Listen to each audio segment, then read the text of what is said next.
Okay, so what is up? Nandito tayo ngayon sa tapat ng UST main building at Pasko na naman sa University of Santo Tomas. Alam nating lahat yung pinaka-inaabangan na event dito sa Paskuhan. Dito yung Paskuhan kasi marami nag-aabang ng Paskuhan date. And speaking of dating, nandito tayo ngayon para alamin yung mga views ng Gen Z nating mga kasama dito sa UST. Ang mga opinion nila sa dating kasi marami nang nagbe-break ng tradition ngayon. Yung mga babae, nagpa-first move na, nagkakaroon na ng situationship na maraming hindi na-experience ng mga magulang natin. So alamin natin yan, samahan niyo ako because there's more to that.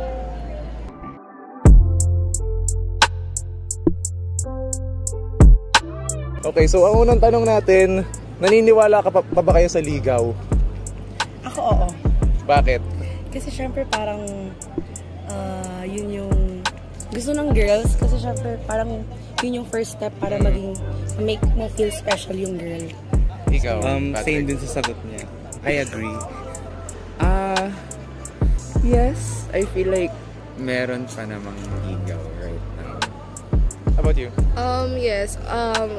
Prefer ko pa rin siya na ligaw bago ayun. Ako din same, ligaw. Ako? Bakit?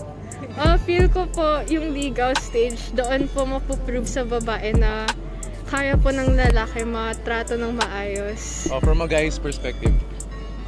Yeah. Ano naman, agree ako. Dun nga mas mapapatunayan yung kung gusto ka ba talaga nung nililigawan or nagliligaw sa'yo. Syempre naman po, yung ligaw po kasi parang ngayon, yung ligaw po parang modern na. Parang yun na po yung yung get to know each other. Wala na po yung mga kanta-kanta. Parang mga ano na lang. Ano mo, favorite mo, mga gano'n na lang po. Of course. Why? Kasi kailangan mo ng pagdaanan yan kasi dyan papasok yung kapaan, yung kailangan mo makilala yung tao, yung gano'n. Kailangan mo talaga. Before you enter into relationship, importanteng malaman mo muna kung kasi doon lalabas yung red flags. Ano mo na yung opinion nyo sa situationship naman?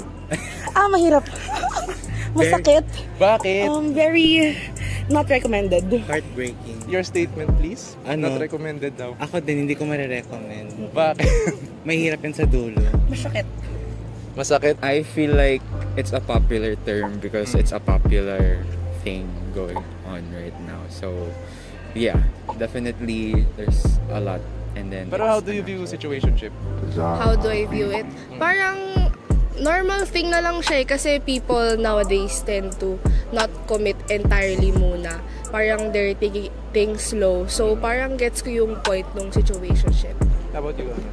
For me, I believe in checking the label because I think situationships are not healthy for the mind, body, and soul. So, ayun. I think labels are good. Feel ko po, parang hindi naman siya completely bad. Siguro look down upon lang siya. Pero I feel like if may reassurance, okay, dependent po sa relasyon nila. Yun naman. Okay, sa guy ulit. Para sa akin, pag nasa situationship kayo is wag na. Kasi kung yung love nyo yung isa't isa, dapat papakita nyo na nagmamahalan kayo, pakita nyo sa iba, hindi nyo kailangan itago. Situationship. Speaking from experience po. Experience! Ano yan? Red flag po yung situationship. Kasi pag gusto ka po talaga ng lalaki, di ka na po niya iintayin. Tama naman. Hindi na siya magsisettle sa sa parang ano ba tayo, di ba? Just like ligaw, okay lang naman sa akin situationship. It's like, parang free trial of a relationship, kumbaga.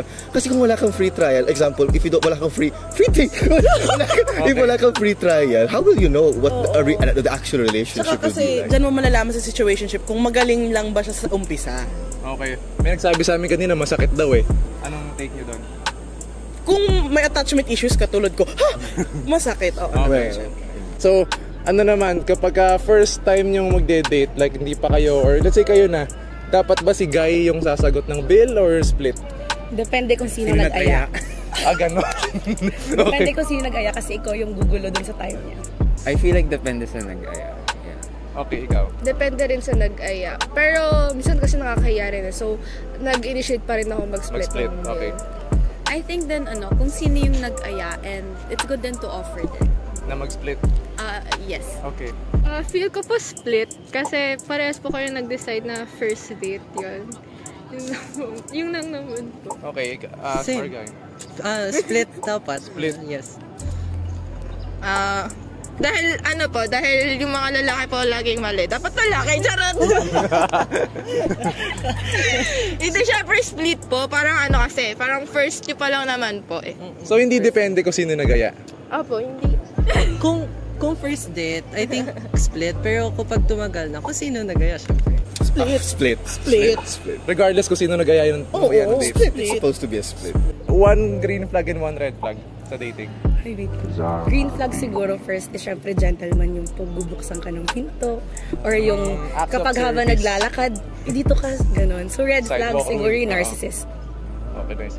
Green flag yung marunong umintindi, red flag yung magulo. Tama. One red flag is yung di respectful sa like customer service staff. Ganun. Green flag. And green flag naman, yung very interested sa'yo, I guess, na hindi Okay. lang about him. Parang mundo ka na niya, ganun. Yeah. For me, red flag yung hindi nilarespeto yung oras mo and yung hygiene na rin. Tapos, sa green flag, naman, I guess yung nakikinig, yung parang attention niya na sa'yo. If nagdi-date kayo, yung attention niya na sa'yo, hindi yung cellphone and anything. I think one red flag is kapag pretty self-centered yung guy. And then a green flag would be yung little tiny things na they would go out of their way for you. Basta yung mga tiny things to show how much they like you, how much they want to pursue you. One red flag, love bombing. Green flag. One green flag is if may empathy siya sa mga sinasabi mo. Or Nice. nafe-feel niya ang vibes mo. Ganun. That's a green flag. Ako pareho lang naman. Ang red flag is hindi nagko-communicate, ang green flag is nagko-communicate.